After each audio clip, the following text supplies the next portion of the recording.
at the Arcane Archive. Yes, we were just finishing up a little bit of a rousing round of, ancient arcane secret lore, just here or there, a bit of meditation, which helps. Specifically pertaining to today's topic, we're back today. That's right, my friends. I know that you've been waiting for it with another MetaTalks class discussion.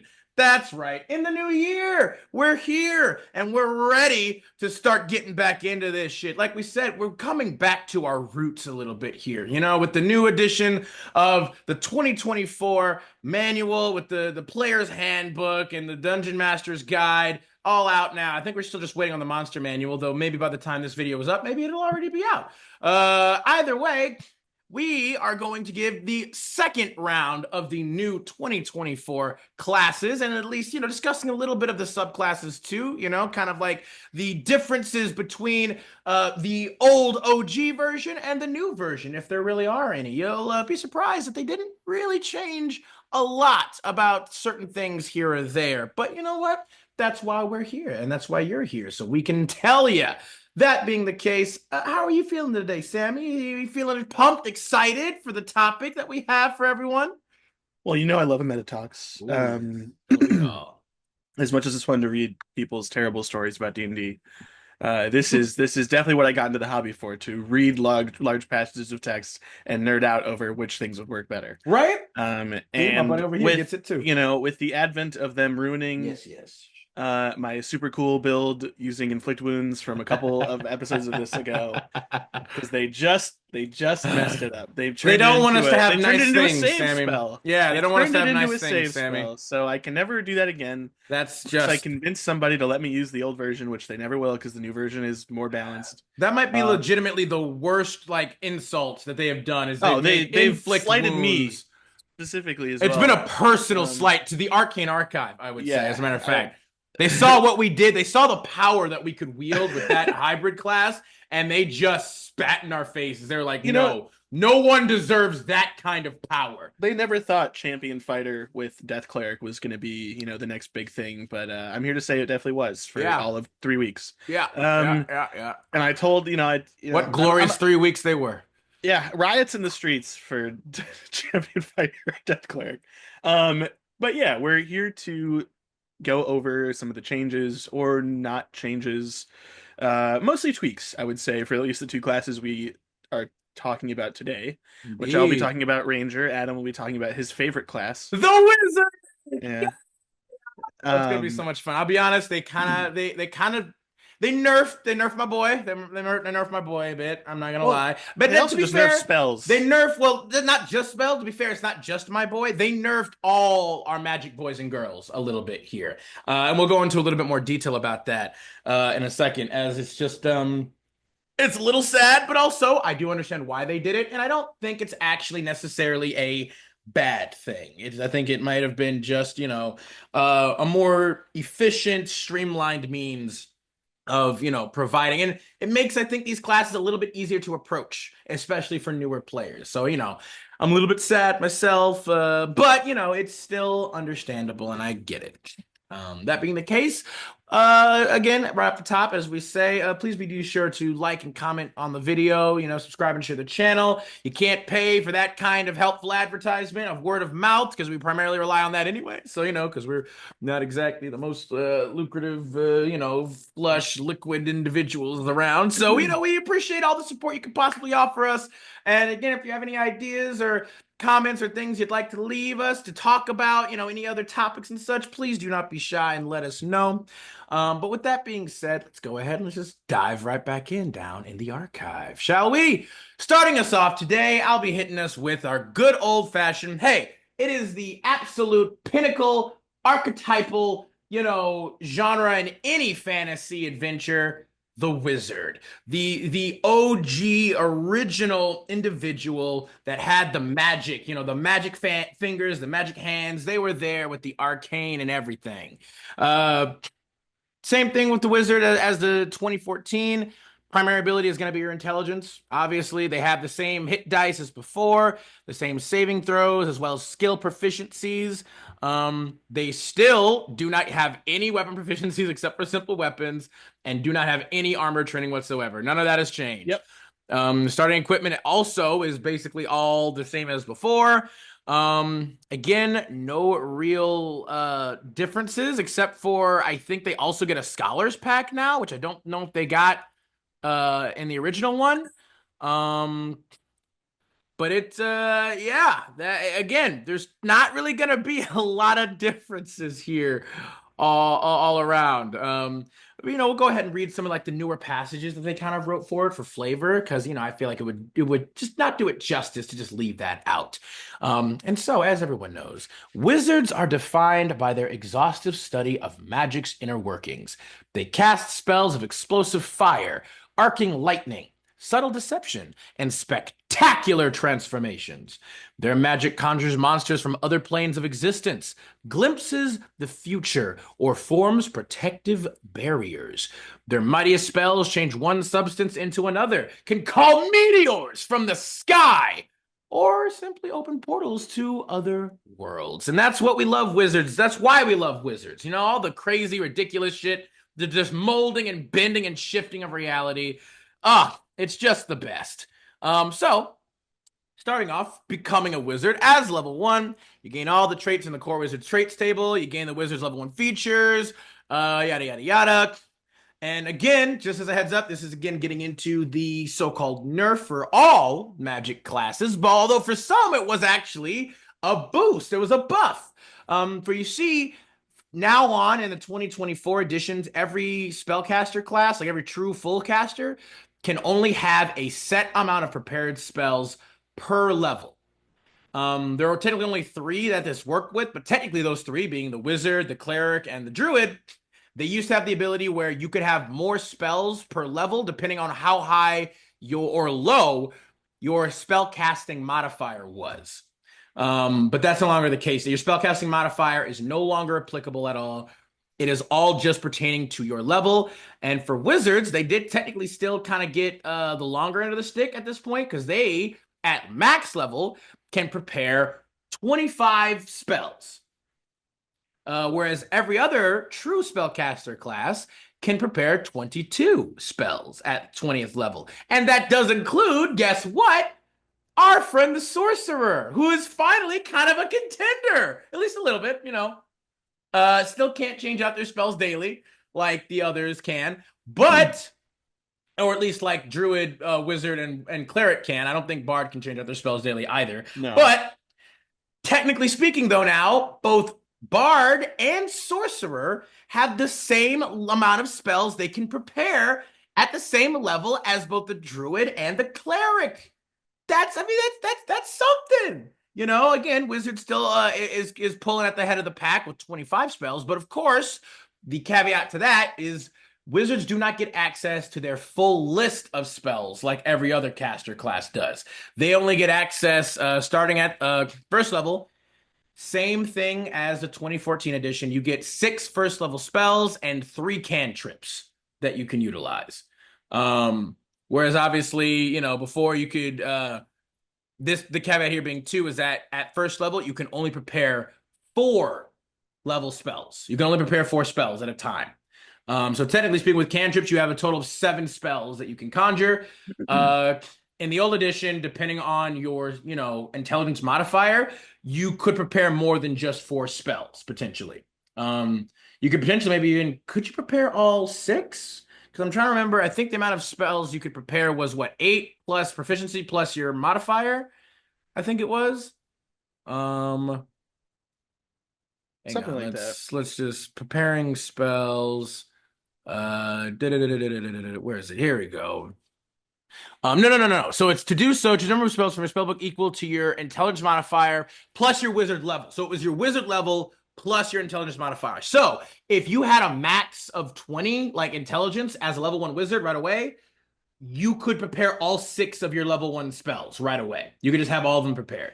Now, though, even regardless of how high your intelligence is, you can only prepare 4, meaning 2 of your spells you will not be able to utilize unless, of course, they have the ritual tag, which is another feature that you get as the wizard. They also changed up specifically ritual casting now. It's no longer like kind of just a feature certain classes get anymore. I believe they turned it into a feature now, a feat that actually any class, or I think you do have to be a spellcaster technically, you have to have spellcasting trait, but any spellcaster can technically get the feat ritual caster. And I mean, technically that was already a thing. it was, but it wasn't the same though. Like the old one, the old ritual caster feature was not like the same as having the actual like Yeah, I know. feature rich. But now it's just the one thing now where like Yeah. anybody can get it. And basically now you can cast any spell that has the ritual tag on Yeah. it. I mean, Wizard specifically gets it, as does Cleric and Druid. Yep. They just automatically get it right at level 1. It's called Ritual Adept. And it's quite nice because, again, that means you can still cast those spells as rituals even if you don't have them prepared. So that helps to kind of bypass a little bit of the just limited or specific spells you can prepare per level. But again, other than that, not really anything too different, except I will say Wizards did get a little bit of a boost at level 2 for their Scholar ability. That's brand new. They get expertise in a skill. They didn't used to have that, and that's awesome because you would think that an individual who spends basically the vast majority of their life, or at least a good portion of it, if they're just maybe super genius savants, like would be pretty experts on certain skills and things that they do. But they didn't get that normally in the last one, so I'm actually very happy to see that they did add this here, which is nice. This is just baseline wizard too. This isn't like a subclass thing. But at level 2, you get the Scholar ability, and so while studying magic, you also specialize in another field of study. Choose one of the following skills in which you have proficiency: Arcana, History, Investigation, Medicine, Nature, or Religion, and you will have expertise in the chosen skill. We love that. That's awesome. So you can be an expert right away in Arcana or History or Investigation, and just automatically have a really great boost to that, which is great. At level 3, you gain your wizard subclass instead of at level 2, which was what was originally the case. Because now in 2024, every class gets their subclass at level 3. Doesn't matter. You also gain one more. I guess I shouldn't say one more. You do have like one more signature or one more specific ability for the wizard subclass that was added called Memorize Spell at level 5. So now, with Memorize Spell, whenever you finish a short rest, you can study your spellbook and replace one of the leveled wizard spells you have prepared for your spellcasting feature with another leveled wizard spell from the book. So technically speaking, back in the day, I think with the inclusion of Tasha's Cauldron, you could do this, but now they just made it like a core ability of the wizard, where once you chose and prepared your spells for the day, that was all you had. You couldn't change those out until your next long rest. Now, though, you can do so at a short rest. You take 1 hour and you can switch out one of your prepared leveled spells with another spell in your spell book, which, provides you a little bit more versatility, which is nice.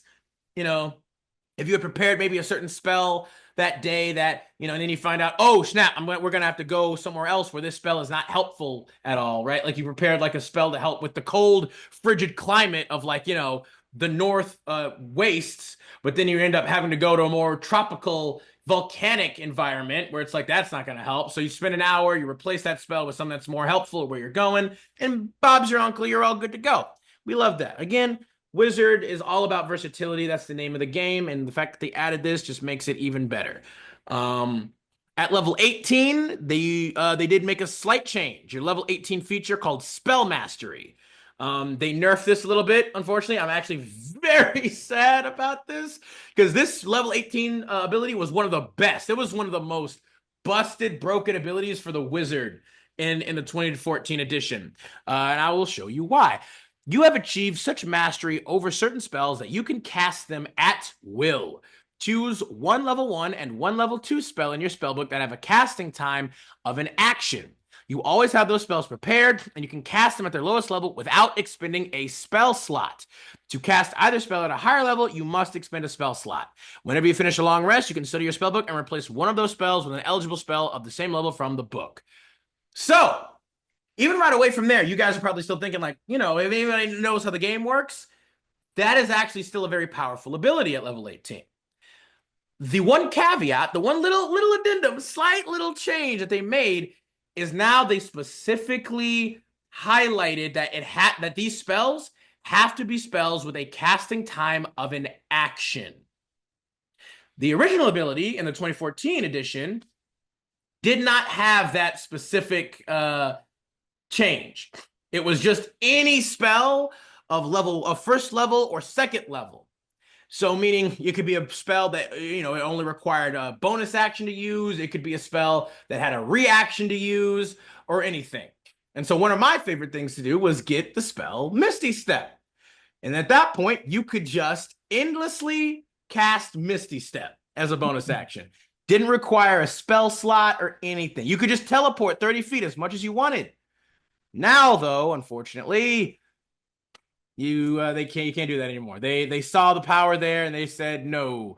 So yeah, But now, hey, I mean, you can still cast like Chromatic Orb as much as you want. You could still cast Invisibility as much as you want. You cast Darkness if you wanted. I don't know why you'd want that unless you have Devil Sight or something, but you could do that.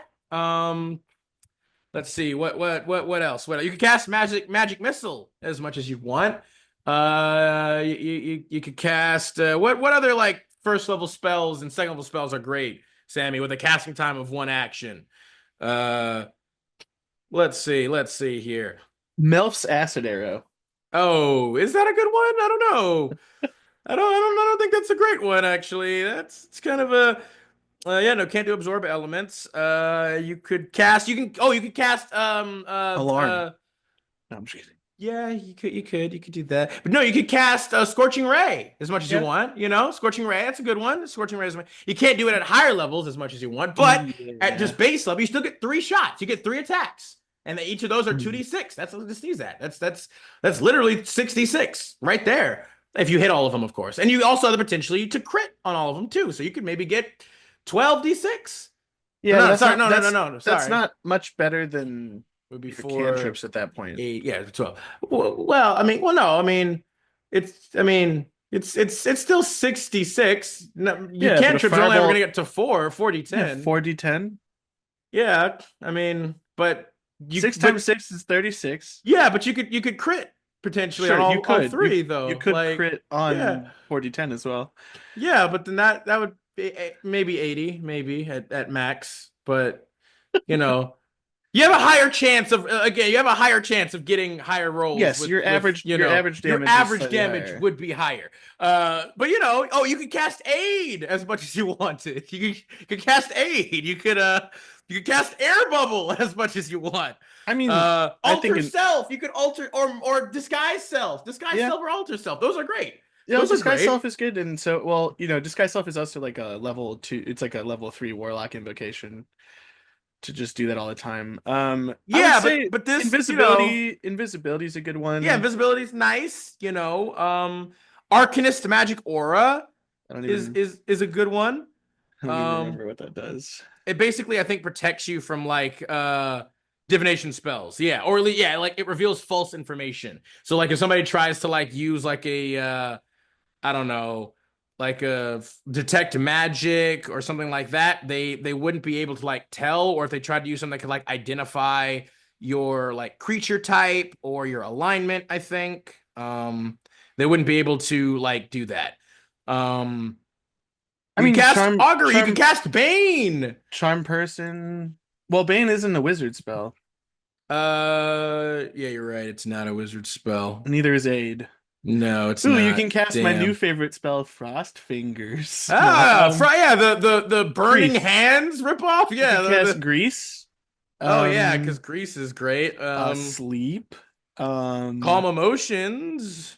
Tensor's Floating Disc, although it's a ritual. Oh no, never mind. You can't do Calm Emotions with Wizard. Never mind. Unseen Servant. You don't really need to do that often though, because Unseen Servant's You can still like an cast. Okay, hour. you can cast Arcane Lock. Yeah, yeah, yeah. That's something. Cloud of Daggers. You can cast Cloud of Daggers. I mean, blindness, deafness is pretty good. Color Blur, Spray. You can do Color Spray. blur, Blur is crown of decent. madness. Detect thoughts. You can comprehend languages. You just have permanent detect Detect magic. thoughts. You can do detect magic as much as you want Gentle as an action. repose. Um, Hold person. yeah, yeah, Um, yeah, yeah, yeah, yeah. yeah.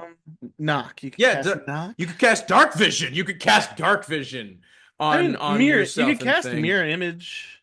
Which, to be fair, the new Dark Vision gives you Dark Vision out to 150 feet. That's actually not bad. Like that's actually not bad.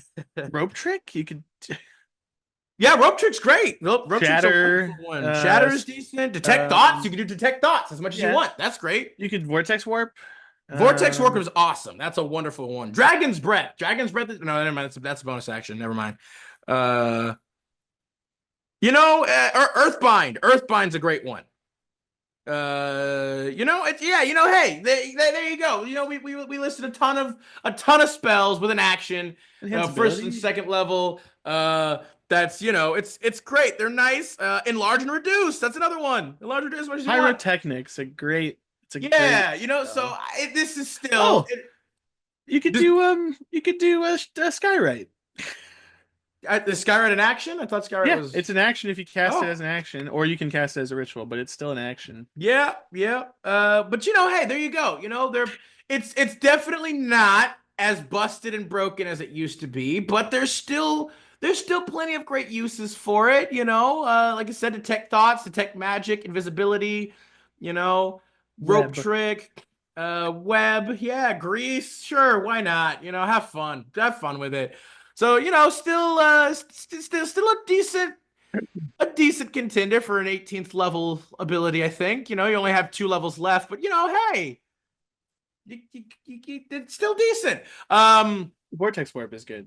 Vortex Warp is awesome. You can you just could just constantly teleport your friends or other or enemies enemies. away from Yeah, you. It's yeah. like go over Oh, there. enemies have to fail a No, save, but obviously, still, it's still but a really great go ability. over I there. love I love Go that over there. spell. Vortex Warp is one of my all-time favorites. I was so happy when they did that because there are so few spells that allow you to forcibly teleport an enemy somewhere. You can always teleport willing participants and people, but you could never it was so hard to forcibly teleport people.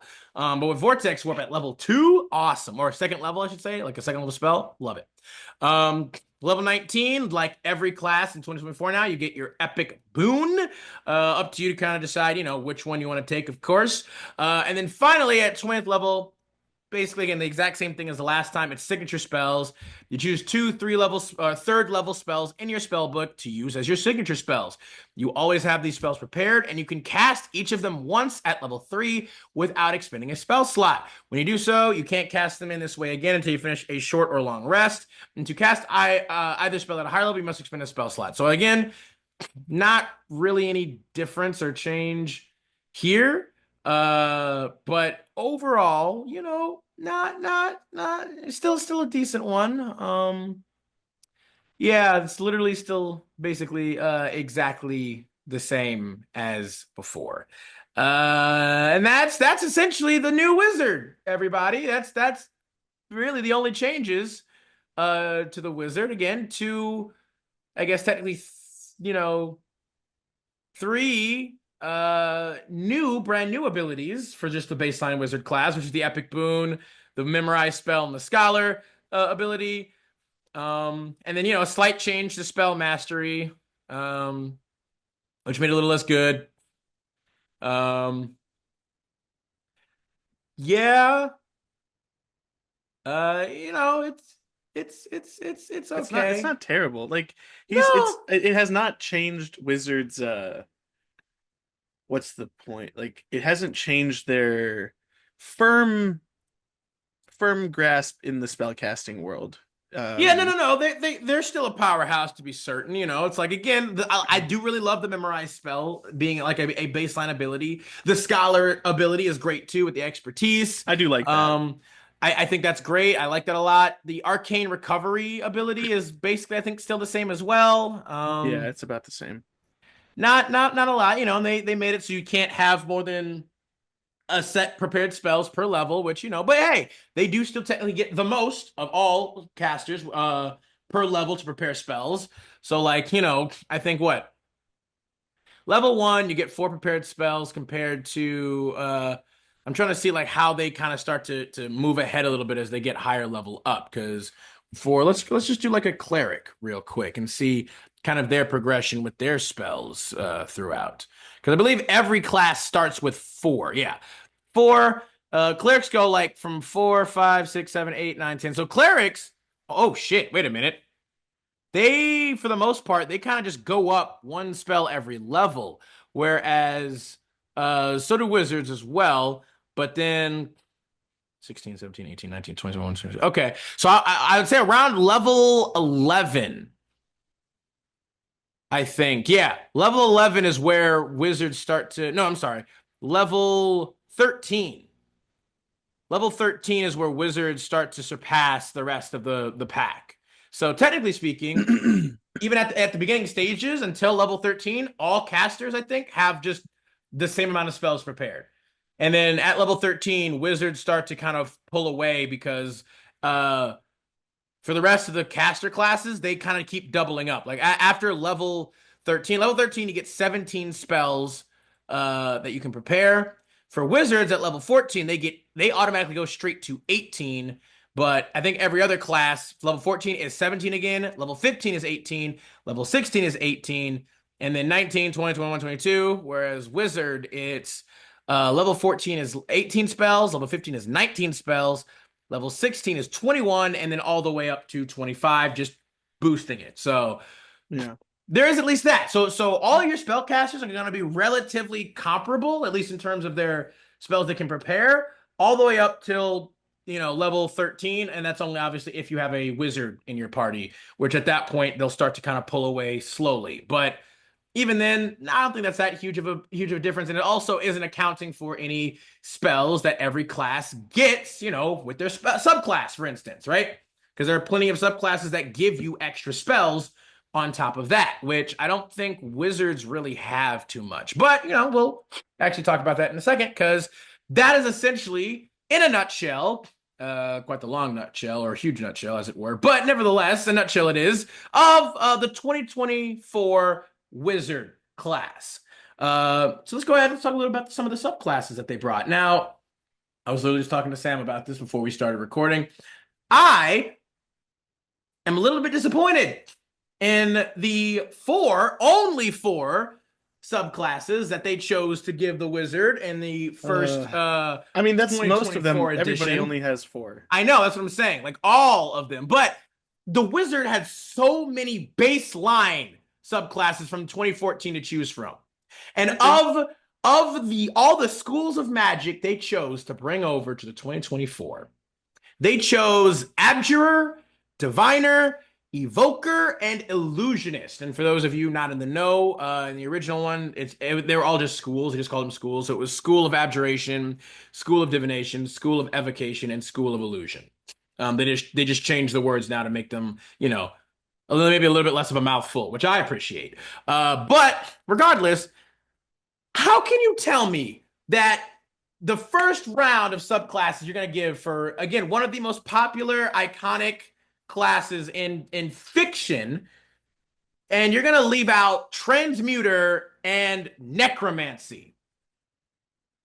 Like, come on now. Transmuter and Necromancer. How are you gonna bring in Abjurer and Illusionist? I can understand Evoker and Diviner because Evocation and Divination were some of the two or two of the most beloved, and some of the strongest in the original class. People love those classes for obvious reasons. Their abilities were great.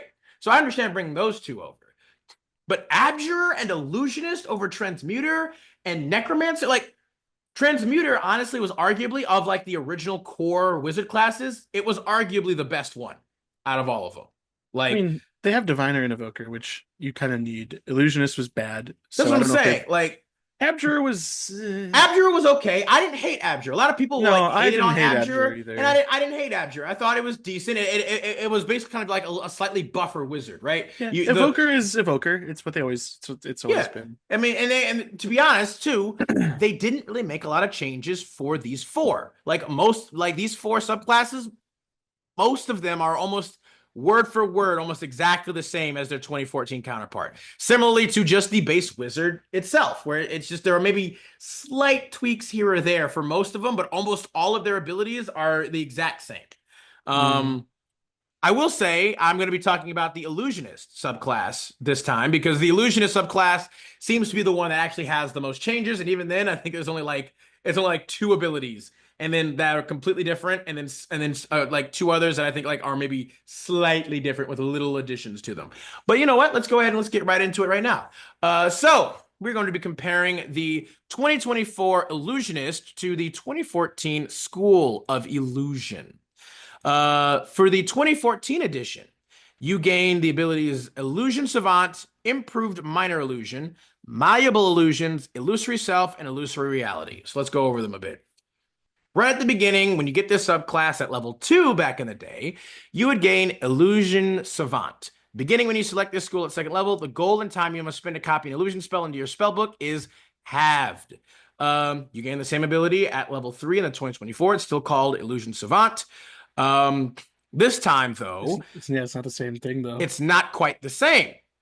You get to choose two wizard spells from the illusion school, each of which must be no higher than level 2, and add them to your spellbook for free. And I do believe all of the four subclasses, they all have this. It's all, if you're an evoker, you get two evocation spells. If you're a diviner, two divination spells. If you're an abjurer, two abjuration spells. So you do automatically with the subclasses, you do get extra spells for them.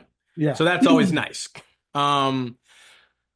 In addition, however, whenever you gain access to a new level of spell slots in this class, you can add one wizard spell from the Illusion School to your spellbook for free. The chosen spell must be of a level for which you have spell slots. So I don't know how So, you feel about this. I love this for Wizard because the main drawback of Wizard, as we've yes. talked about, is if Yes. your DM isn't cool, you don't get access to spells. This makes sure that no matter what your DM gives you, you Yes. get more spells, You specifically still from get more, your. yeah, from your school of magic But that you hey, that's specialize why in. you picked But that that's why you school. pick that school of magic. Exactly. It So also at the means you very don't have to least, pick any illusion spells realistically from your yes. normal two spells per level because there aren't that many illusion spells. No, there aren't. And a lot of the illusion spells there are not particularly good. Even in like the new, I think they buffed a few of them, I think, in 2024 now, but they're still not the best. Like, yeah. Um, Illusion is subjective is the problem. yeah, that is the problem. And it can sometimes be difficult for GMs to remember exactly how like How either it's supposed to players or work. NPCs, yeah, are supposed to engage with the illusion in terms of like most of the time, at least in the old edition, it was like in order for them to see through it, they had to roll like an intelligence investigation check to see through it. And if they made the save, based off of like the caster's DC, like their spell DC, they would then see through it. They would know it's an illusion and proceed forth, accordingly. Um, and so that's again, it could just be a little bit difficult sometimes to engage unless your GM really knows what they're doing and how the illusion spells and magic work. But compared to the level, the 2014 edition rules, you basically could just, if you had the opportunity to copy an illusion spell in your spell book, just the time and the money was halved to do it.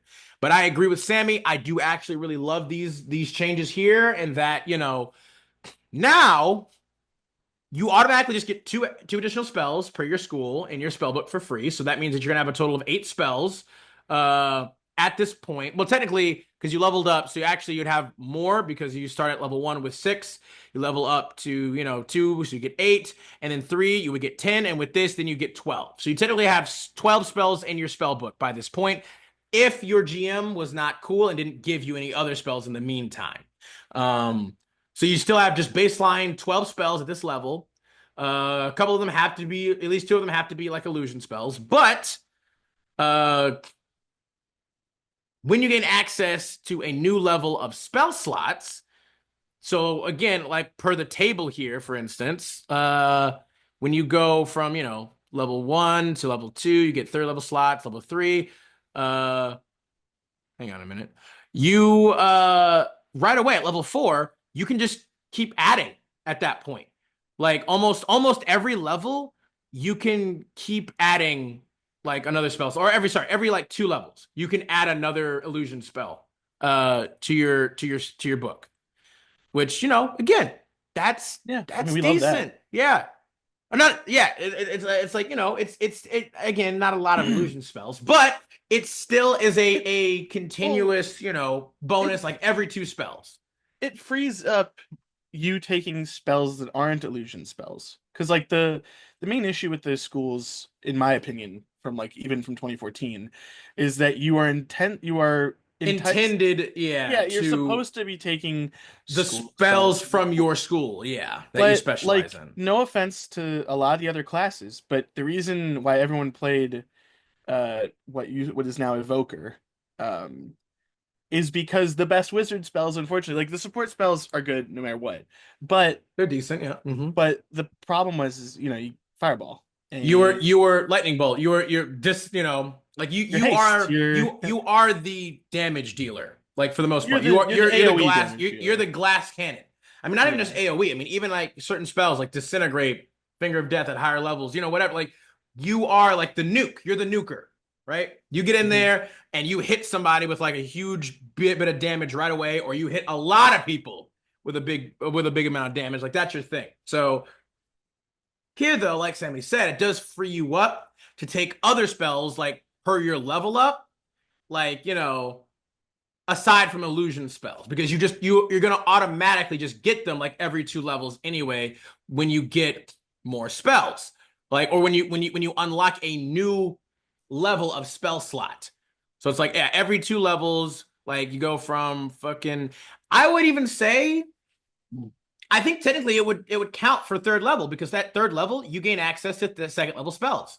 So I think technically at third level you would gain the 2 additional spells And the plus third one. plus the third one right away. So like that's still great. That's awesome. And then every 2 levels after that you get an extra spell. You would just get 3 spells because then, per level you get 2 spells every time you level up, and then every time you get a new level of spell slot, boom, you just get another free spell. So yeah, free spells, we'll always take it. That's great. And that's just at your third level right there too. At your next ability at third level is called Improved Illusions. This is also different from the 2014 ability, which is technically called Improved Minor Illusion, which was just god awful. For the 2014 edition, when you choose this school at second level, you learn the minor illusion cantrip. If you already know this cantrip, you learn a different wizard cantrip of your choice. The cantrip doesn't count against your number of cantrips known. When you cast minor illusion, you can create both a sound and an image with a single casting of the spell, instead of historically having to cast it twice to do such a thing. And that was it. That was all you got for that. It was it. This is one of the most garbage abilities in the entire game. It Yeah. was so bad.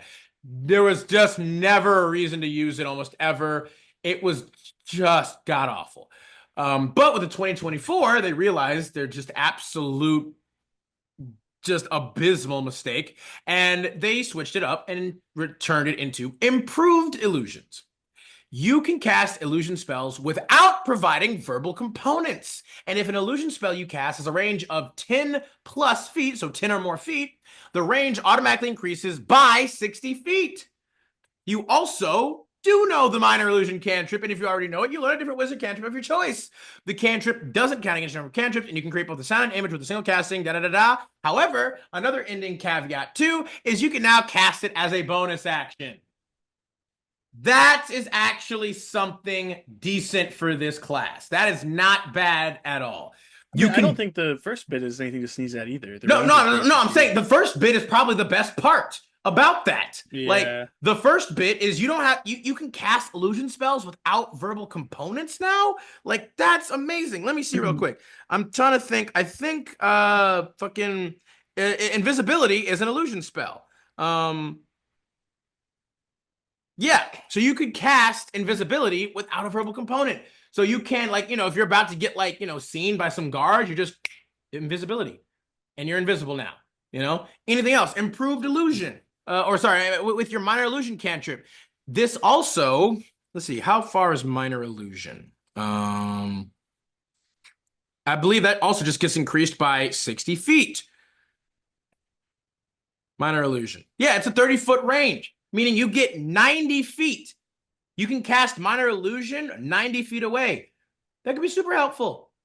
Like, and you can do it again, even better, as a bonus action. So here's what I love to do too, right? You can create like, you could literally minor illusion a suit of armor around yourself, right? Like if you're in like a hallway and like one of those old classic, like castles, and there's a guard coming, you just minor illusion as a bonus action over yourself. And if you need to, you can even, as an action, hide just to keep yourself still, as he walks by you, like in a suit of armor. Like, that would be hilarious. You could even do it if we want to even just make like a little bit more make sense. You can minor illusion like a chest or a cabinet around yourself and hide inside the illusion that way. Like, Although I think the minor illusion still it's a 5 foot cube, so I don't know yeah. if some DMs might not let you do that. I mean, you are taller than a 5 foot cube. Well, I don't see why you can't. Like, again, my ability is like you can't crouch down. You can't like literally. I guess like, no, but I just can't play like gnome. be like Play a like gnome or a halfling. Yeah, it's like if you're a gnome or a halfling, easy. That would be super easy. But even if you're Goblin like, wizard. yeah, but even if you're like, even if you want to say you're 5'10", you can literally just like duck down, like inside of an illusion. Make the argument. Yeah, there are some. You could not do that with your Goliath wizard. No. I think a Goliath wizard who's like 8 feet tall would be asking a bit much. But any normal, average, heighted, builded person can easily utilize minor, because I've done that a couple times. Because I had a gnome, I had a forest gnome monk who they used to just get minor illusion, I think, automatically. Yeah. Or I don't know if it was a feat or whatever, but either way, I was able to use that to like, you can minor illusion like maybe a pile of leaves or something that you just hide in, like in the forest, stuff like that. Like it can be great. If you can use it as a bonus action, you can technically, if necessary, like hold an action to maybe attack a guard if they notice you, right? All kinds of things. That's great. Moving on to the level 6 ability, which is also different. Level 6 for the 2014 edition was called Malleable Illusions. Once again, a god-awful ability. Just terrible. It was just absolute dog shit. Starting at 6th level, when you cast an illusion spell that has a duration of 1 minute or longer, you can use your action to change the nature of that illusion using the spell's normal parameters for the illusion, provided that you can see the illusion. So they don't even really explain exactly what that means here. That's literally the only text that you have.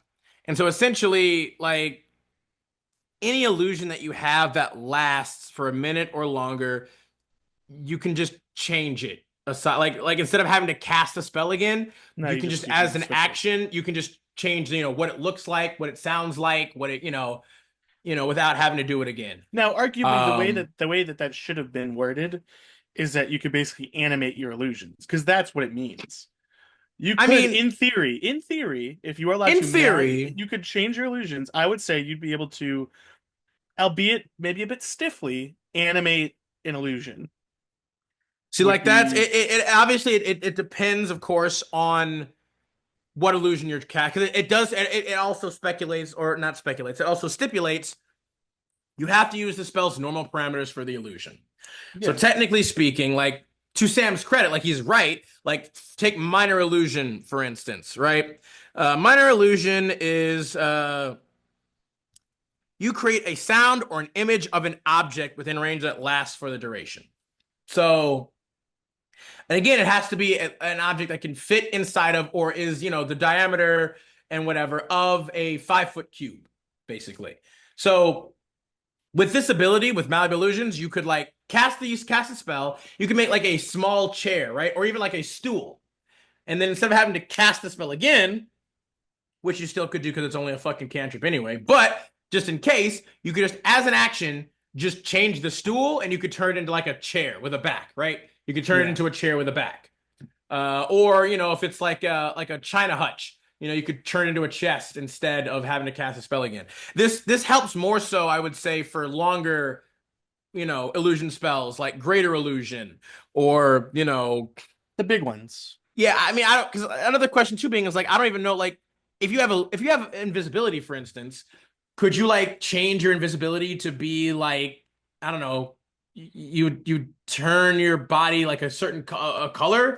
Could you turn your body to like just all green? You're just like a mocap dude. I don't You're think just so. I like, mean, it doesn't really make sense because invisibility is just you're invisible. There's yeah, I no. know, but it's like, I mean, that's the thing. It's like change the nature of that illusion using the spell's normal parameters for the illusion. Yeah. So It doesn't really either make a whole way, lot of sense. as you guys can see, dog shit, absolute dog shit. Not very usable. The new level 6 ability is called Phantasmal Creatures, and it's completely different. At level 6, you always have the Summon Beast and Summon Face spells prepared. Whenever you cast either spell, you can change its school to Illusion instead of Conjuration, which causes the summoned creature to appear spectral. You can cast the illusion version of each spell without expending a spell slot, but casting it without a spell slot halves the creature's hit points. Once you cast either spell without a spell slot, you must finish a long rest before you can do so again in that way. Um, so this is okay. It's still I not mean, it's great. free. It's free summons, Yeah, it's free summons, and they have half their hit points but if you don't use a spell slot. it doesn't mess with their duration though, which is No, it nice. doesn't. They last, and so it's like, you get more action economy, which is king, everybody knows. Again, they're a bit weaker if you don't use a spell slot, but you do just automatically have those spells prepared always, all the time. Um, And they're like ghosts. there goes ghost. Uh, And it's like, so again, not amazing, but not terrible. Certainly better than malleable illusions. Like, Jesus. But moving on to level 10. Level 10 is the same as before. It is called Illusory Self for both the 2024 and 2014. But for the 2014 version, I think there is a slight difference between them.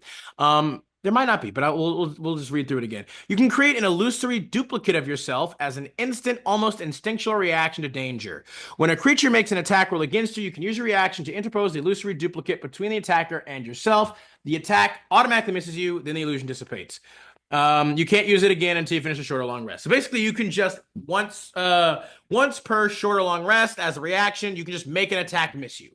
I believe it's almost the exact same thing here, except You can uh, refresh it. you can refresh it besides just a short or long rest. You can restore your use of it by expending a level 2 or higher spell slot, no action required. Yeah, they kind of took the shield mechanic from the Abjurer, Yeah. where you could recharge it Uh, by casting spells, and made this a little bit better. and you can actually do it. They actually made the Abjurer better too with that because now it's the same exact feature where the shield, your arcane ward, can also be recharged by just expending a spell slot as well, Yeah. which is nice. So they basically just took that aspect and gave you the ability to kind of recharge your abilities more instead of just making it in the 2014 edition at level 10. You had just a once a short long rest panic button. That's horrible. I'm sorry. It's terrible. It basically just once per short or long rest, you could be like, no, I don't get it with that. And that's it. You can't use it again.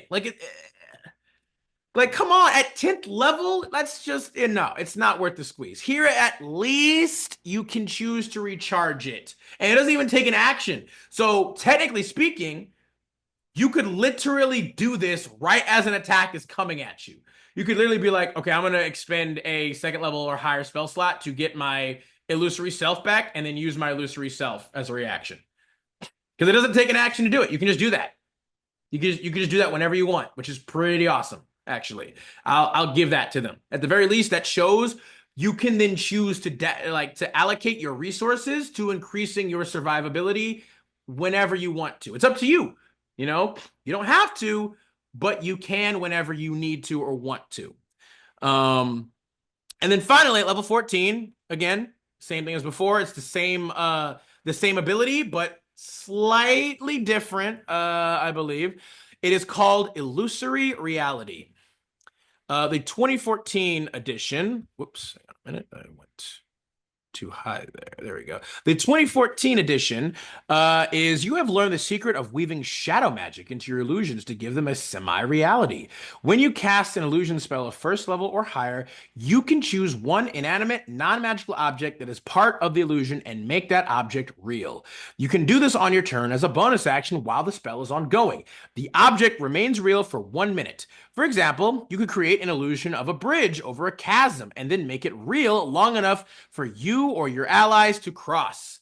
The object cannot deal damage or otherwise directly I harm hate that. anyone. I hate that bit because like my whole Yes. thing was like make Make an a illusory boulder. like Yeah. I like make an illusory like giant statue or like big armor thing with a big Yep. axe or whatever, and then as it goes to hit, turn it real so it smashes into somebody. Yeah. But of course, they wanted to ruin all my fun. Yep. Although you could do Uh, a thing like make a fake wall with an illusion, and then when someone's about to run through it because they see you run through it, you turn it real via Wile E. Coyote style. well, I Um, mean, the problem with that is it says the object can't deal damage or yeah, otherwise directly harm anyone. So okay, I they mean, run like, into it, they don't take damage, but they can't get through. It's a yeah. solid wall. So that works. Or I like another thing being the whole bridge example. You The run bridge across the example's good. bridge. If they're trying to follow you, you just turn it back into an illusion and they fall through it.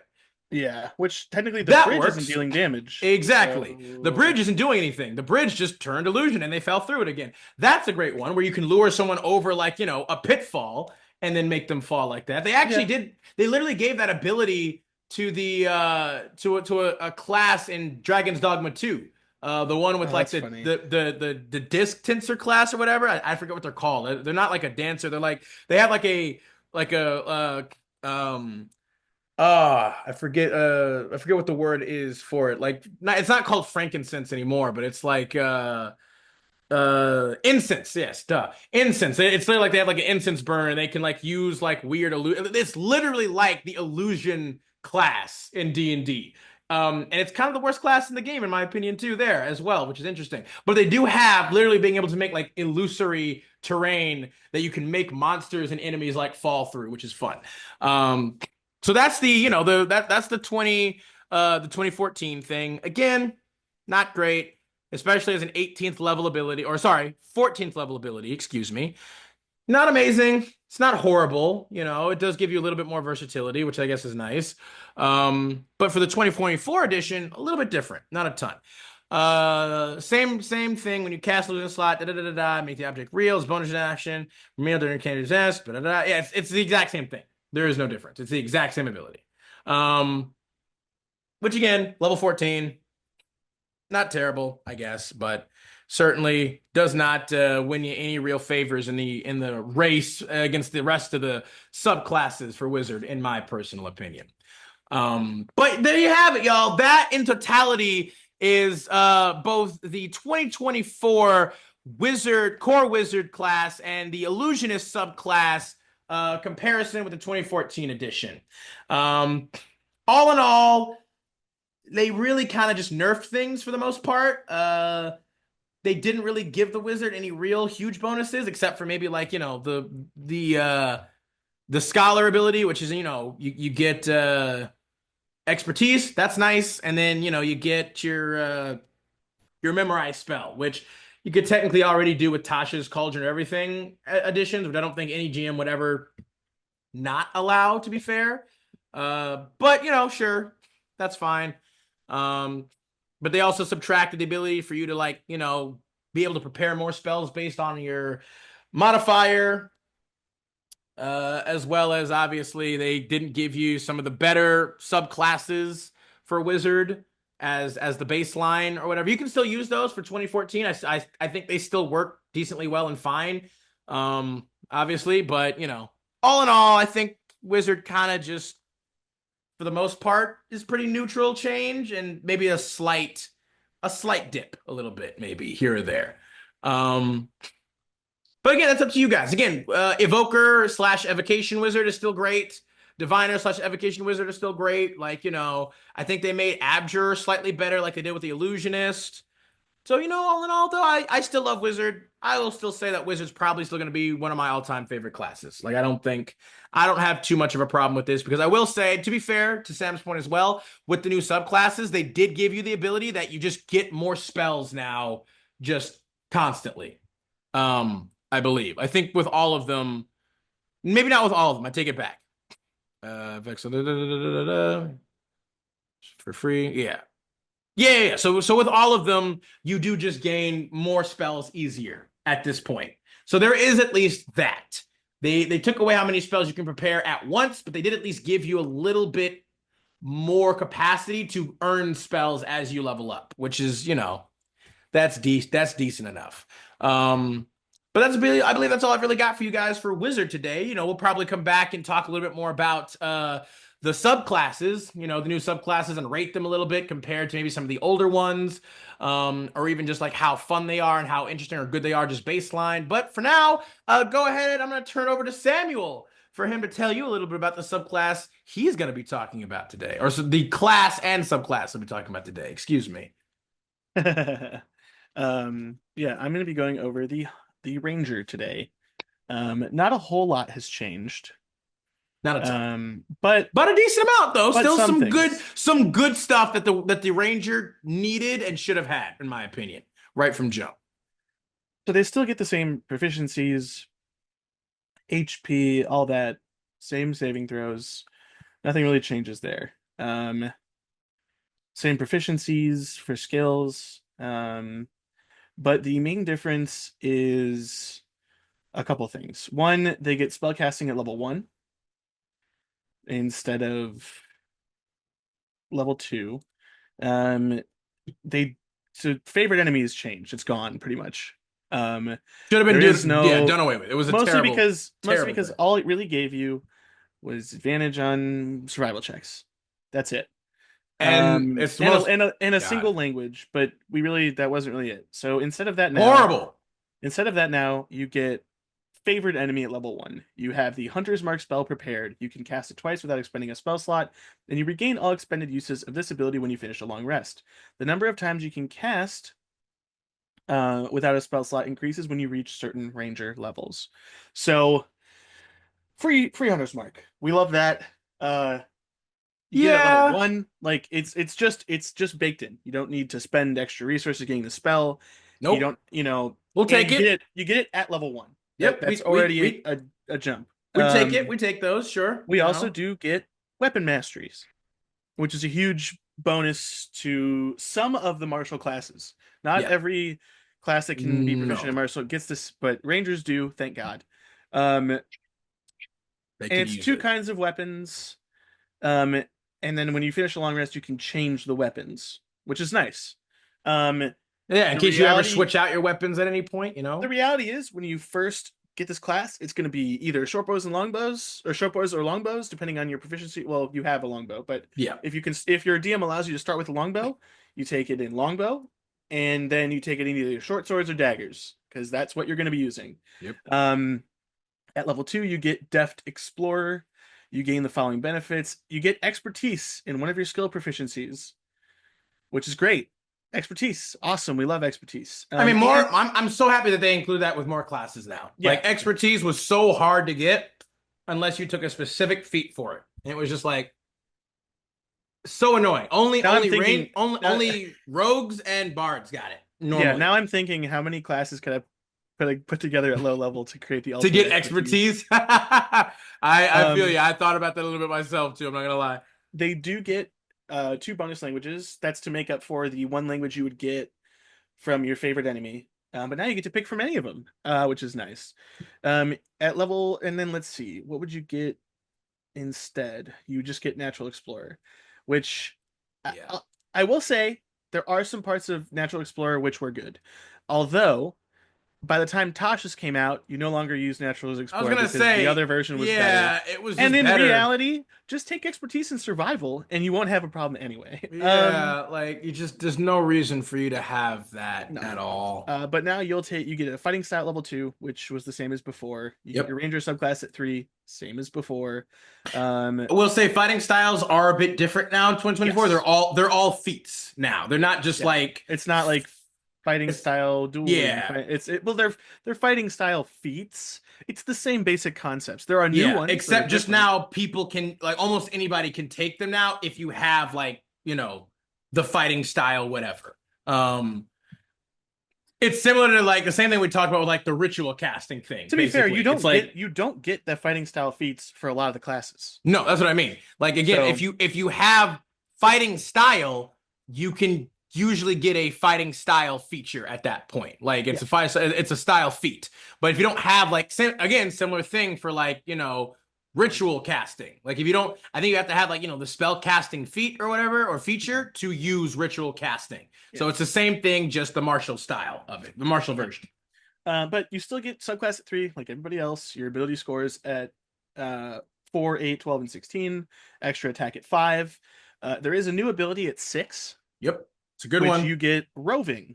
Your speed increases by 10 feet while you aren't wearing heavy armor, and you have a climb speed and swim speed equal to your speed, which is great. That's awesome. That's I again. like this a lot. Yeah, If they didn't take away mobile, I would like this more.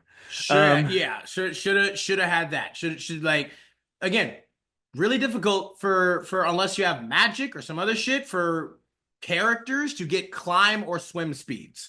Like it's just hard. Like there's just not really anything that like because to be fair, if you have something that can give you a fly speed, you wouldn't really need either of those for the But most this is part. nice to have it at 6th level. Yeah. It means like you don't have to make checks to climb unless it's Nope. like really precarious. And you can swim too at the same speed. Like you're Yeah, just all terrain. You're an all yeah, terrain traveler and mover. We love that. yeah. We skip. Oh, let's see. What did we get at 6 before? At 6 before we didn't get anything. There was nothing No, at you 6. got at 8. You got moving Land through stride. Yeah. magical terrain, non-magical difficult terrain. Yeah. Sorry. Non-magical difficult Um, terrain. And you can also pass through instead, non-magical plants. yeah, instead you get something at 6, and now you get something at 9 instead of 8, which is more expertise. Choose 2 of your skill proficiencies for which you lack expertise. You gain expertise in those skills. That means you get 3 skills with expertise as a ranger. Who would have thought? I mean, they should have. They're fucking experts. They're supposed to be. Yeah, Like, I love it. I personally, as someone who's always liked the flavor and the idea of ranger, same. and I would make rangers and then either multi-class them or I use the Tasha's classes that were way better, like Yep. Gloomstalker or Monster Hunter or Horizon Walker. This is great. I love expertise. Being good at skills makes you feel good at what you do. Yeah, It's one 100%. of the shitty parts about playing like Ranger, Paladin, some of the other like martial magic classes. You didn't get any expertise. So there was a hard limit on how good you could be at something. Actually, And those Gloomstalker started, was in Xanathar's guide. yeah, that's fine. It's all the same shit. Yeah, fair It enough. was re-released in Tasha's anyway. It's true. Because they're lazy. Yep. But the reality is like you get like fighters and some of these other Xanathar is the classes, best. you get to like level 18 and you should be the best at something. But some dickhead rogue Yep, is just can just better be than better you at something because they take yeah, expertise. Or because a they have bard expertise. is better And than you. they don't even have they're not even like they don't even have a background that would make sense for them to be great in like freaking survival out in the wilderness because they're freaking in an urban environment. But they're like, yeah, I just decided to take survival because I can. I can just be an expert at it because I can be and you can't be. And it was like, well, what? Yeah, why is the ranger not an expert in traversal and survival when they're a fucking ranger? Please make it make sense. Make it make sense. But they finally did. They finally did, and we are very happy about that. We are all very happy about that.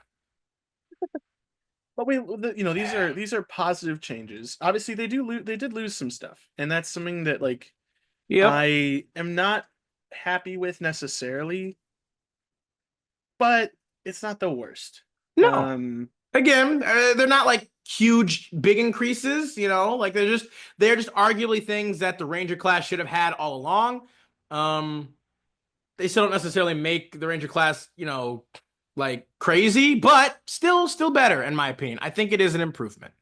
But anywho, please continue, Sam. I agree. I like it. I think they are. I think it is. I think this one is a better version of the 2024 personally.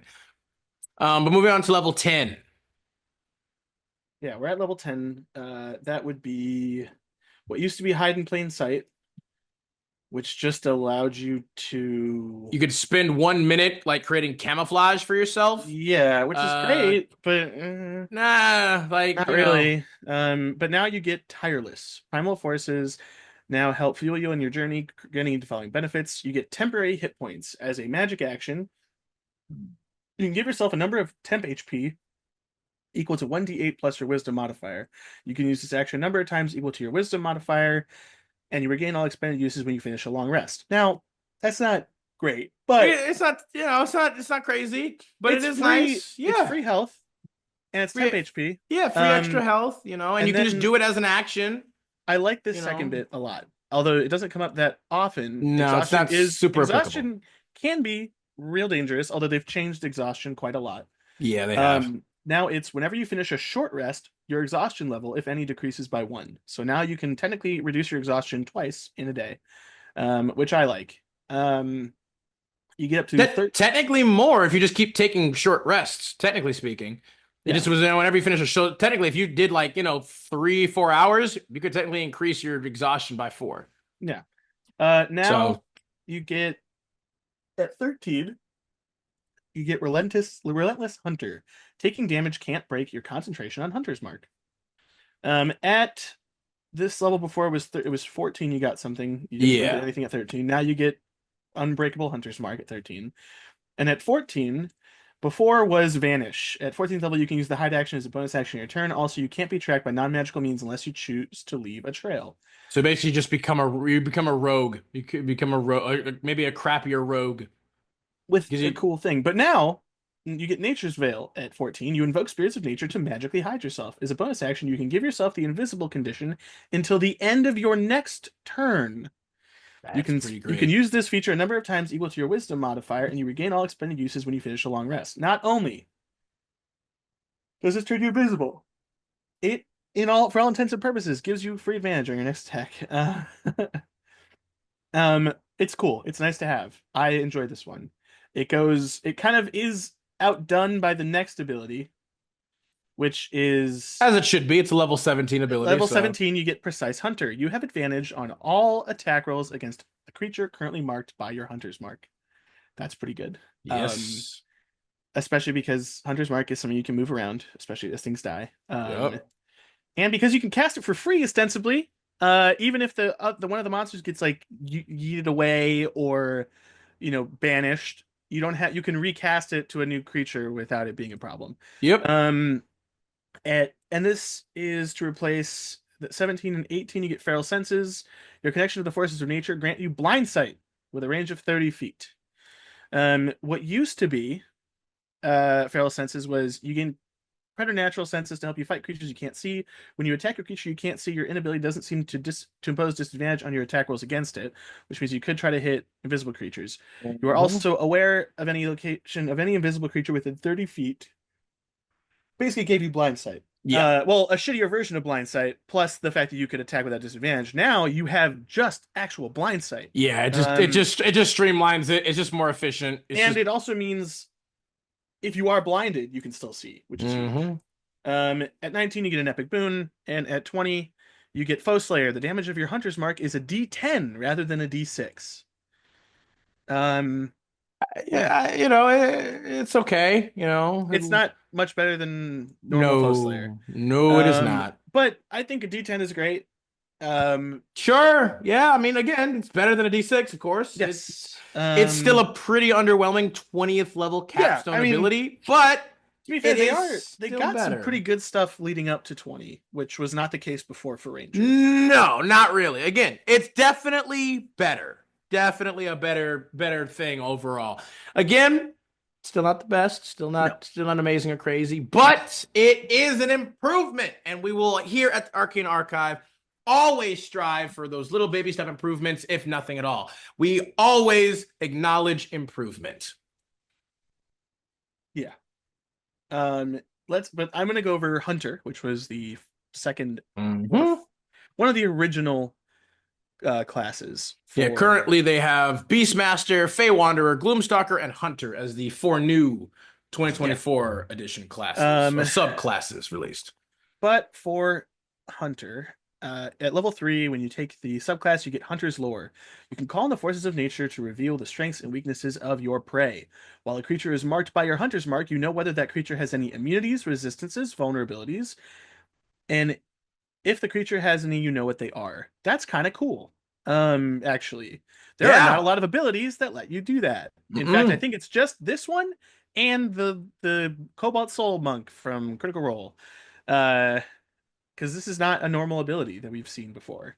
Yeah, I Um, don't get, I don't believe that, because I know there's a fighter that all like, there's a fighter and a rogue that like tells you like their level or their skills or something, but I don't think it allows you to know what their immunities, resistance, or vulnerabilities are. no, So this is this is a huge. pretty awesome thing. You Yeah, are you are now you are a hunter. supporting your You are a team. real hunter.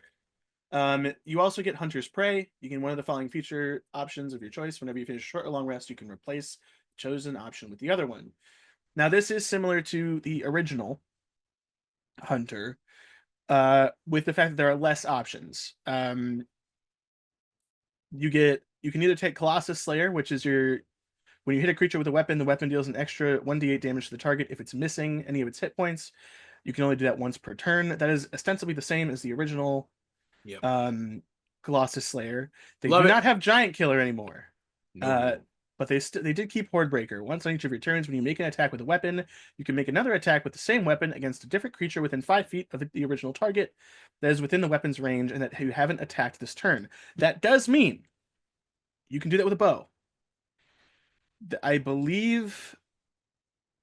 No, it's the same thing in the original. I Yeah, don't know why it was. I was gonna I say it's think people exactly the just same. assumed it was. It's still not great. It's still not good. No, but I think Hordebreaker is better than Colossus Slayer in most cases with your fighting I chaff. But then once you get into a point where, I mean, even then, the issue being yeah, my biggest Colossus Slayer caveat is better. is that the creature has to be within 5 feet of the Yeah, original target. if there was a way for it to There's if it increase was the range, if it yeah again if it was like you could hit another creature within the same range as your weapon, Horde Breaker would be awesome.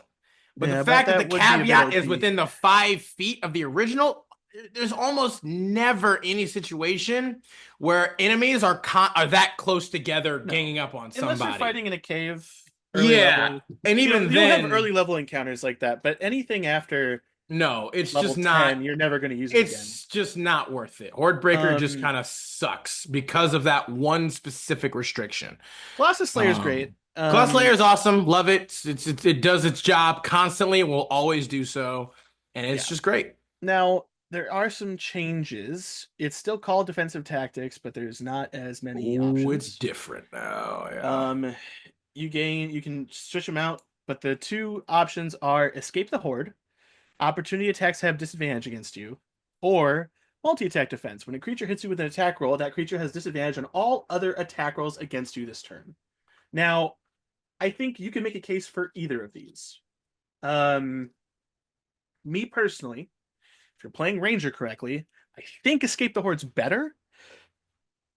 The only reason I say that Mm. is I think it depends on your DM, if I'm being completely honest with you.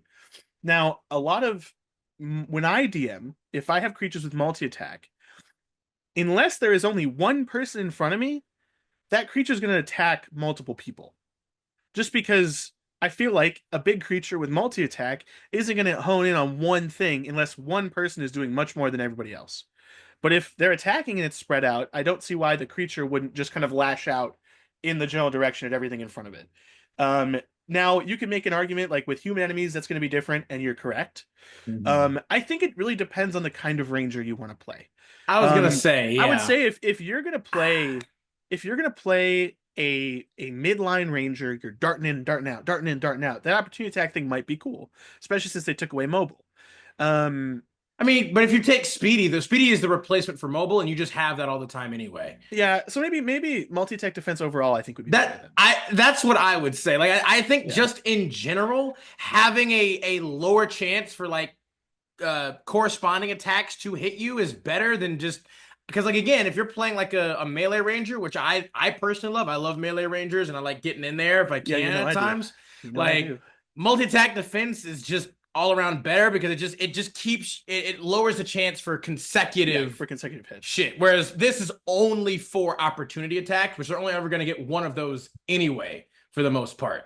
So I mean, I think multi-tech defense is just clearly better more often at the time. Like it just is.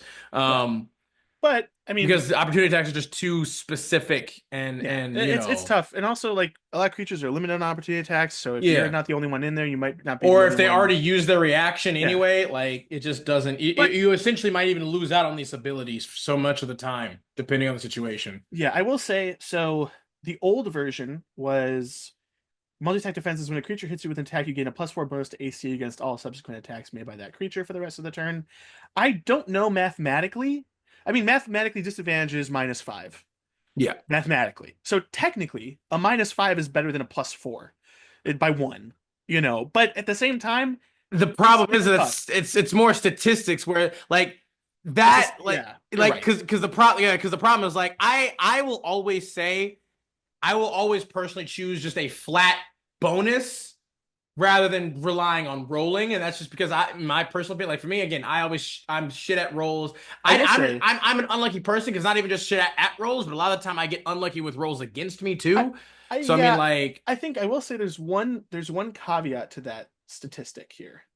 And that is the on the off chance you get that +4 to AC and they still roll a natural 20. That can't happen.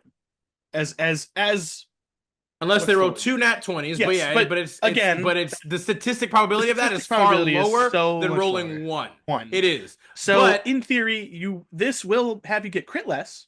You might still get hit, but you'll definitely get crit less. Probability wise. I yeah, think it's probably about on par overall if you were to do 100 attacks. But the reality is like I get why they changed it. yeah. But it's about the same. Same thing with Escape the Horde, it's the same thing. The only thing they didn't keep was Sheer Will, which nobody took. No, it was But stupid. It was there is a bad. bit there is a bit of a nerf here. Um, multi-attack is gone. You don't get multi-attack anymore, which was That the was volley arguably, volley yeah. or whirlwind attack. That's just gone now. And that was They arguably like also one of the best yeah, abilities of the they subclass. took away evasion as well from Superior Hunter's defense.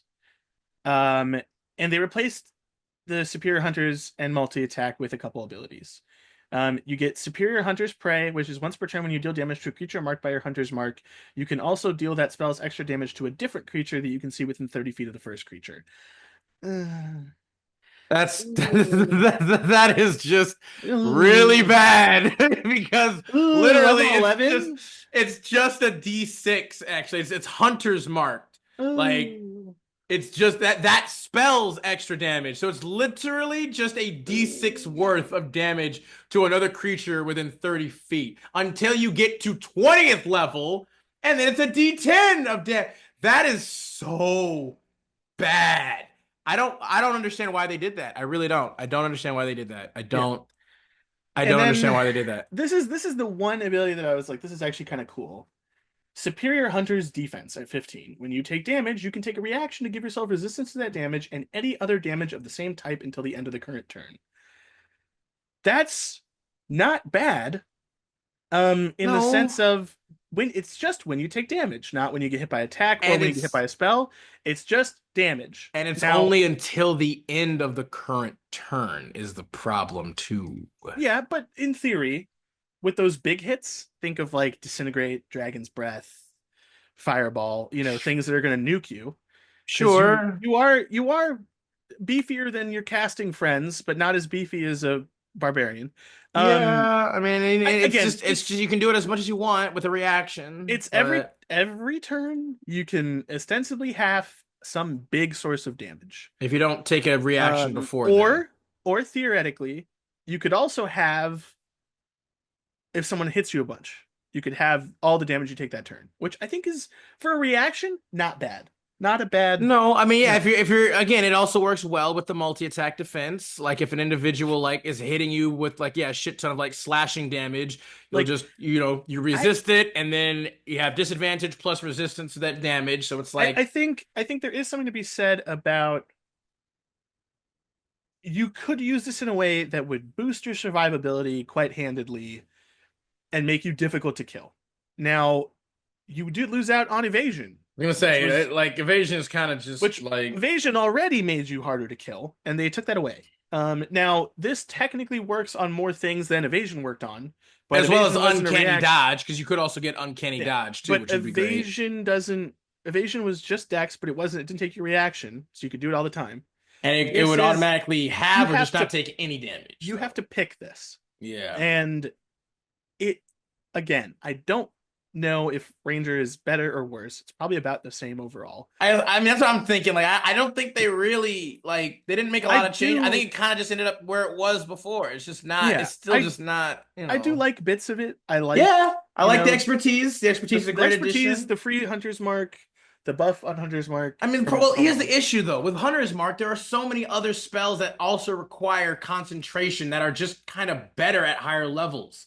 Like Like what? you take, for instance, hell, even using like ensnaring strike is a great spell at low level. Against plenty of enemies that don't have like strength saves, proficiency with strength saving throws. You can take shit like what's the other one? What is it? Nature's Guardian or Guardian of Nature or something like that. Okay.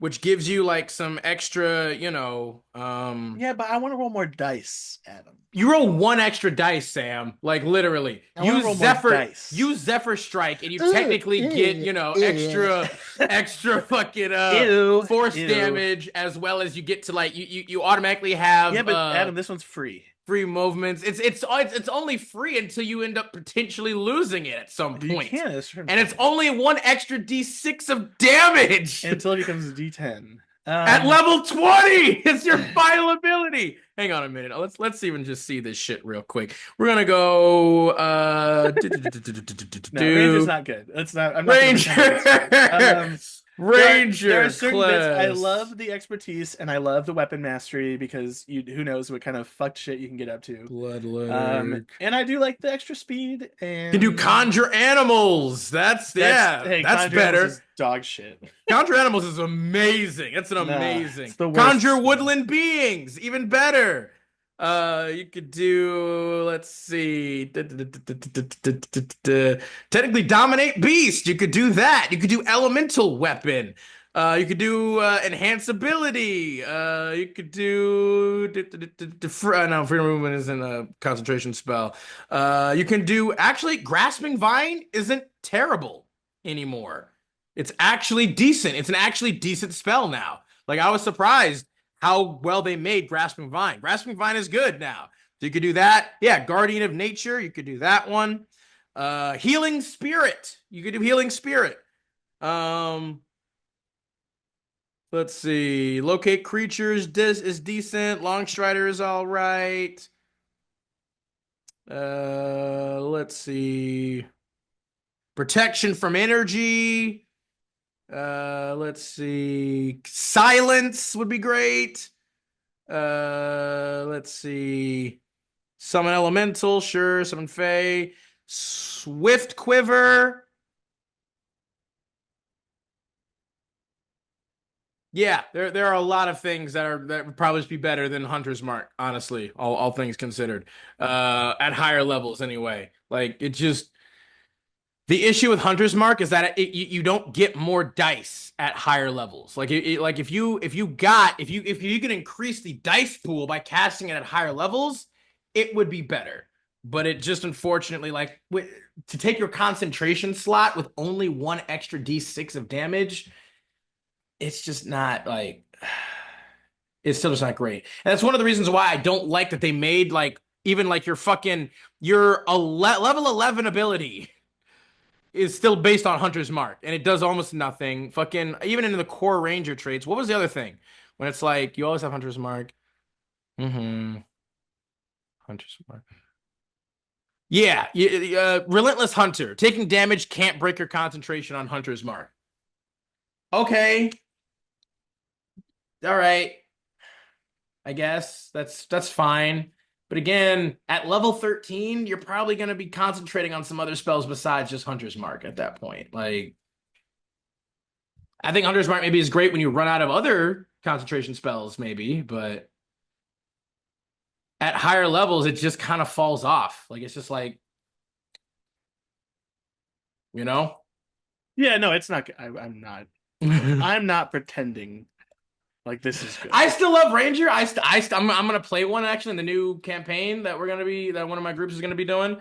I'm playing an evil Ranger actually, which should be interesting. But it's still It's not good. It's not. It's. There's a lot of issues, and yeah. Like at level 17 with the advantage on Hunter's Mark, like okay, that at least makes it a little bit more viable because at that point you'll just always have advantage. You can't move the Hunter's Mark until you kill your target, though, is one of the other issues that's a little shitty. Um, I just don't know why they didn't change it to make it you get more damage for it. Because it's like, oh, you use a higher spell slot, your concentration just lasts longer with the spell, which is like, okay, why? So I get advantage on freaking perception and survival checks to track the enemy? Okay. That almost never really applies or works. Just use locate creature at that yeah, it's not point. good. It's not Like, fuck. I wanted them to make it better. I really did. I wanted them to fix this shit, but they just didn't. I mean, I shouldn't say they didn't. They added some things that I do like as good. well, but Adam, it's just like, Adam, this is the way. yeah, this is the way. They couldn't fix everything because they made Sorcerer better, so they had to make something worse. They did make Sorcerer And better. again, I'm still mad because they didn't give Bard access to weapon expertise. So They did not. is But you there a know feat what? for that? Hey, Is there? there might be. I think maybe fighting style. Maybe you can get the feat fighting style. I can even just try to check it real quick too. Actually, like it's just yeah. I don't know why they let's see. Fighting initiate. This is cautious culture and everything. Never mind. Great weapon fighting. I mean, I get weapon expertise. Weapon master. No.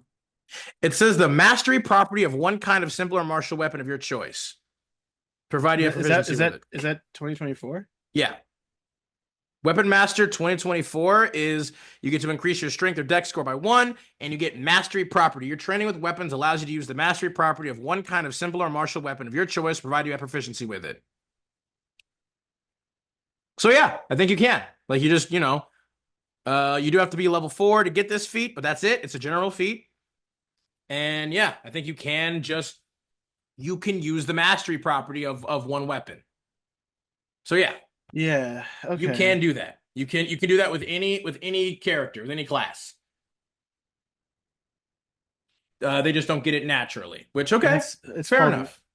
which one is it? It's Weapon Master, Weapon Master, 2024, Weapon Master. Oh, okay. Yeah, it that works. So it's a general feat, any class. Or Yeah, any I'd rather class can be do it. able to get this more than once though. Yeah, Or get no. 2 weapons instead of Well, one. I was gonna say In fact, because you only get one at a time. Like fuck you, dude. yeah, they can only get you. All You can right. only do one at a time. But I mean, as a fucking bard though, you're only gonna be using one weapon at a time Yeah. anyway. So I don't know why you have to does like point out things. Because kind of what we do here. What if I want to do like? What if I want to? Why would you with a ever ranged and a do melee weapon? multi weapons, Sam, as a bard? Hey, You do can't wanna- use your magic then, you Sam. get Warcaster, dummy. Also, what about the ones where you can? Then how are you gonna get Warcaster instead of getting your ability score improvement, and then also get Weapon Master instead of your ability score improvement? I'm gonna have 20. I'm gonna have 20 charisma and like 10 everything else. So the weapons won't even be good. Oh my god! Because you also realize it's not necessarily just your fingers. As a bard, you need your musical instruments No, to you use don't your. necessarily, depending on the bard. Technically bards don't speaking, need no. it. Yeah, sure. Okay, do Okay, interpretive fine. dance. My sword, my sword handle are It's a flute. It's canastas. Oh yeah, there you go. Yeah, sure. Like in salsa. Uh-huh. Or no, just make it maracas. They're make maracas. They just each shake hand, like each hand holds the weapon, so like a sword and like a crossbow, and then I have finger symbols. You have the world's smallest violin. Yeah, like, the world's smallest violin. Or even better, like the one band marching bands where they have the harmonica Yeah, thing like in the over around. No, no, no, but like just the harmonica harness over my mouth so I can just play the harmonica yeah, whenever. yeah, fair enough. All Boom, what's right, up? we can make it work. We can make it work. This is Ingenuity, this ladies is and dumb. gentlemen, at its finest. But it's always the best dumb shit. Anything else you kind of got about the Ranger, bud? Uh What are your closing thoughts on kind of the Ranger versus the 2014 version in comparison? uh no, I think it's like about even, but kind of worse, but kind of okay. The kind of Also, better, I yeah. want you to know that Sentinel still exists. Sentinel It's a daily does. reminder to you that Sentinel is still Why here. did they, of all the feats, not deal with? They changed Lucky, they changed Mobile, Well, no, but Lucky's the same basically. It's it's just not. No, it's not because technically oh, you yeah, get it's not more this. you get more abilities. Like it's your proficiency bonus now, and technically speaking, it only gives you advantage on a Yeah. thing now. So you They technically have to do it before you make the roll. Though yeah. I still think it's fine to be like, you know what, I'm gonna use Lucky just to They roll did another fuck one. up mobile because now you just get disadvantage on Yeah, opportunities. and you don't get to punch somebody, and whether you hit or miss, you just get to get away for free. Like it's only disadvantage now, which is like what the. So Well, you don't have to hit now, anybody. You don't have to hit anyone or try to hit anyone. You just can run past them. but it didn't matter though because even in the original mobile, you could still miss, and Yeah, it I would know. still apply anyway. Yeah, but it took it was only on that person and it took your action to attack. So Sure, but at that point you have multi-attack anyway. So if you're trying to get away, you might as well take one last swing at them, get away, and then make me make another attack at somebody else or whatever. no, Now, you're not wrong. It's like, bad, and but not to mention not just that though, but it also is not a direct counter to Sentinel anymore. There is no direct counter to Sentinel anymore. Like they just like unless you have something else that allows you to not trigger attacks of opportunity. There are other things. But of all the feats to hey, not do anything with, hey, Adam. they chose Sentinel. I want you to know that I will, if I play in a game that you run, I will always be taking Sentinel, even if I don't have And a I'm gonna melee take weapon. 2014 mobile at that point. Every enemy is just gonna No! have 2014 mobile at that No! point, bud. Yeah. My plan! They will all just have 2014 mobile. That's I just gonna can't believe happen. you do this to me. I mean, hey, I'm gonna all's take. fair in love and war. You gotta take what you dish out, buddy. That being the case, I do believe that's all we have for you today. We hope that you guys enjoyed today's MetaTalks class discussion slash comparison for the Wizard and Ranger 2024 edition. We appreciate y'all if you stayed along with us for this long for this ride. We hope you were here for all of the ridiculousness and the jokes and the fun. Be sure again to like and comment down below, subscribe and share the channel. We appreciate any support, and we will be sure to catch you guys the next time we dive back down to the archive. So long, y'all. Yeah.